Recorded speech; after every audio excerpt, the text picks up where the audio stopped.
Looking like there's gonna kind of be a interruption in welding wire as far as supply goes. It took me a couple hours yesterday to find some name brand wire anyhow. Place I usually go to was out. Started hitting the main stores, General Air, Gas, Buckeye, all kinds of offbeat brands, but all the name brands were sold out. When it comes to that core wire, whether it's dual shield with gas or just regular gasless core wire, ESAB's top of the line. It runs really hot. There's a big difference in the wire and the flux that they use inside the wire. That ESAB runs nice. It is Cadillac wire, whether it's dual shield or just gasless. After that, the NR211MP Lincoln gasless wire runs really nice. I'll take that second out of all the brands. Yesterday was just a disaster trying to find wire. I ended up at General Air, and all they had was Hobart wire, and that Hobart wire runs so freaking cold you just can't.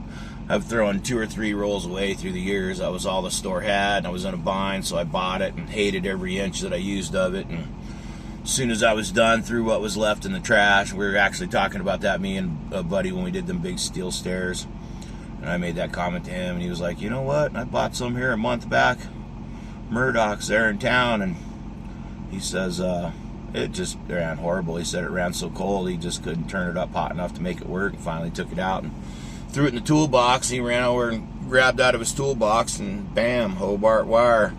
So Hobart runs super cold. The Mark V, I bought a bunch of that before I went to Michigan, and it didn't run too bad, but it's not bagged. You always want to make sure your core wires are bagged, because that flux in the wire will suck moisture out of the air, and then you end up with little worm, looks like little worm cracks, like you flipped a rock. You end up with porosity and little worm cracks in the weld, because the moisture got into the flux of the wire there. So, but yeah, and the Mark V, it ran okay, but it wasn't freaking round. Bought a bunch of that when I headed to Michigan, and 1:32 in the morning, we were both just struggling. Couldn't, and we both had brand new wire feeders, that ESAB 250, and that was the first job I used that on. Wouldn't feed the wire.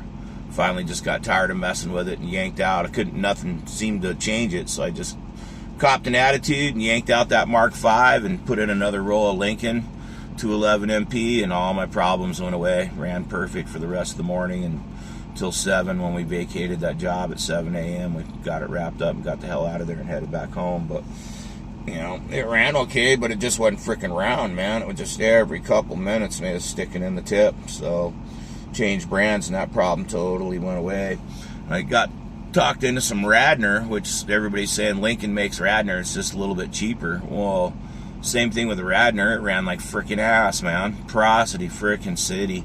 So I ended up throwing a couple rolls of that Radnor shit away too, just because it ran like garbage. But looking like we're going to have a little bit of a shortage on the name brands for Lincoln and stuff. I literally hit like 6 different stores yesterday. Finally drove 40 miles one way and bought the last 3 rolls of Lincoln that a General Air store had in another town. They're saying they can get more, but they're not for sure. So we'll see what happens there. But if you use a lot of dual shield or core wire, you might stock up. That's what I did. I bought the last 3 rolls that they had at General Air there, and then placed an order for another 5. So he said he should be able to get them in with a week. And I was like, well, if you get them in, let me know, man. I'll buy all 5 from you. So I'm going to start dogpiling it, so I don't got to do what I did yesterday and lose 2 or 3 hours and drive 100 miles round trip chasing stuff. So it's putting that bug in everybody's ear. You like good core wire and the name brands, better dogpile it some, because it's looking like it's going to get scarce through the summer. All anybody's going to have is the offbeat garbage sitting on their shelf. So anyhow, everybody have a good day. Be safe.